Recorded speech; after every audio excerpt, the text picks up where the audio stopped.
Salut mes petites cailles, alors comme ça, on aime la magie, hein? Vous avez sûrement vu toute la série des Harry Potter?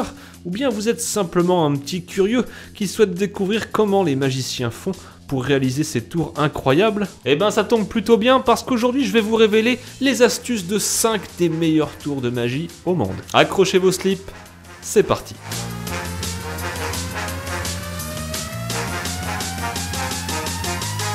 On a tous un jour rêvé d'avoir des pouvoirs assez dingues, et marcher sur l'eau, ça en fait partie. On a pu le voir dans de nombreux films et séries, et c'est un des tours les plus impressionnants au monde. Un magicien en particulier a rendu ce tour célèbre, c'est Stephen Frayne, surnommé Dynamo. Criss Angel avait également pratiqué ce tour en utilisant une technique relativement similaire. Si le tour paraît incroyable, il s'explique pourtant très facilement. Dynamo a simplement utilisé des plaques de plexiglas. Les canoës qu'on peut voir sur le côté sont là pour renforcer le tour et faire croire qu'il n'y a aucun trucage, alors qu'en fait, ils sont totalement dans le coup. Le tour a donc bien été préparé à l'avance, sûrement de nuit, afin d'éviter la foule, et même si vous connaissez maintenant le résultat, il reste quand même très impressionnant. La cellule de torture chinoise. Ce tour a été rendu célèbre par Houdini en 1913. Houdini était alors ligoté de la tête aux pieds et plongeait la tête la première dans une cellule transparente remplie d'eau. La cellule était ensuite fermée par un cadenas, tout en haut. Il y a plusieurs astuces pour réussir à se sortir de ce tour,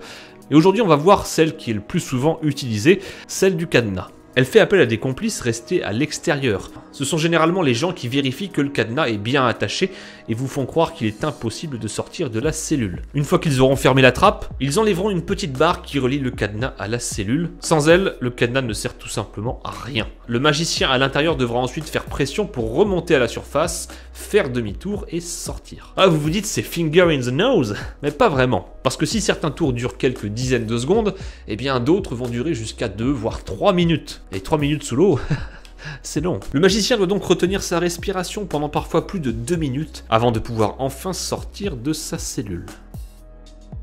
La technique de la cuillère. Si là encore vous avez déjà pu l'apercevoir dans de nombreux films, voire même sur scène, si vous avez déjà été voir un illusionniste, je suis sûr que vous vous êtes déjà demandé comment ces petits malins faisaient. Le tour est plutôt simple, l'illusionniste vous explique qu'il va réussir à plier cette cuillère, mais uniquement par la force de la pensée. Le tour était renforcé par le fait que le magicien permettait aux spectateurs de tester la cuillère, voire même parfois d'en apporter une afin de confirmer que l'ustensile utilisé n'était pas truqué. Le magicien commençait ensuite par regarder la cuillère et faisait mine de se concentrer à fond en réussissant à la plier. Mais voici le secret.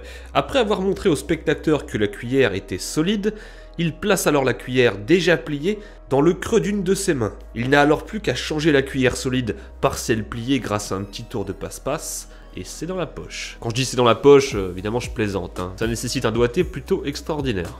L'homme moitié. Bon alors quand vous voyez un truc comme ça à côté de vous, le premier réflexe normalement c'est de courir très vite. La silhouette du bonhomme est carrément coupée en deux, pourtant ses jambes continuent de marcher et il semble s'y accrocher pour continuer à avancer. Alors est-ce que le bonhomme est vraiment coupé en deux ou est-ce qu'on s'est encore fait avoir? Déjà pour que ce tour marche, il faut que le magicien soit vu de face. Parce que sinon il y a de grandes chances que son tour, il tombe à l'eau. Si jamais vous arrivez à vous glisser derrière lui, vous pourrez voir qu'en fait les vraies jambes du magicien, elles vont que jusqu'au genou. Tout ce qui est au-dessus n'est qu'un vulgaire mannequin. Et c'est d'ailleurs la même chose pour sa chemise. Les 20 premiers centimètres ne contiennent rien. Le magicien est en fait penché sur le côté pour pouvoir rentrer dans le pantalon, mais il garde ses épaules droites pour faire croire que son tronc est bien détaché du reste de ses jambes. Bon, je vous connais, vous avez sûrement rien compris à cette explication, alors je me suis permis de vous faire un petit dessin sur Paint. Me remerciez pas, ça me fait plaisir. Puis comme vous le savez, je suis un professionnel dans ce domaine, donc...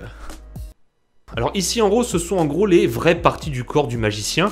On peut voir d'ailleurs qu'il est assez courbé. Ici en vert, ce sont les parties où il n'y a rien, celles qui créent l'illusion. Le haut des jambes du mannequin et le bas de la chemise où il n'y a rien non plus. Numéro 1, la lévitation. Tout ce qui est volé dans les airs, ou en tout cas détacher ses 2 pieds du sol, ça nous intrigue toujours un maximum.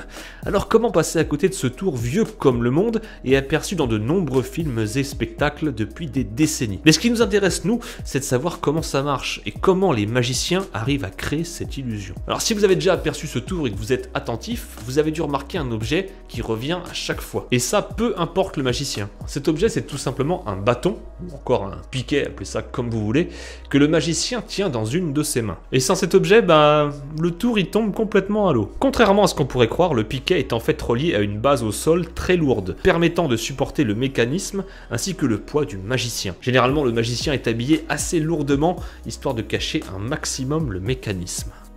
Voilà les petites cailles, j'espère que cette vidéo vous aura plu. Si c'est le cas, bien sûr, comme d'habitude, vous pouvez bien sûr lâcher un petit like. Je vous rappelle également que nous sommes en live presque tous les soirs, pas tous les soirs, mais presque, sur la chaîne secondaire, alors je vous invite à venir vous enjailler avec nous. Bref, si vous voulez nous rejoindre, eh bien, le lien est dans la description ou à la fin de cette vidéo. Merci à tous d'avoir regardé cette vidéo, n'hésitez pas bien sûr à la partager autour de vous. Vous êtes de plus en plus nombreux sur la chaîne. Merci à tous et à très bientôt pour la prochaine vidéo. Vous êtes awesome.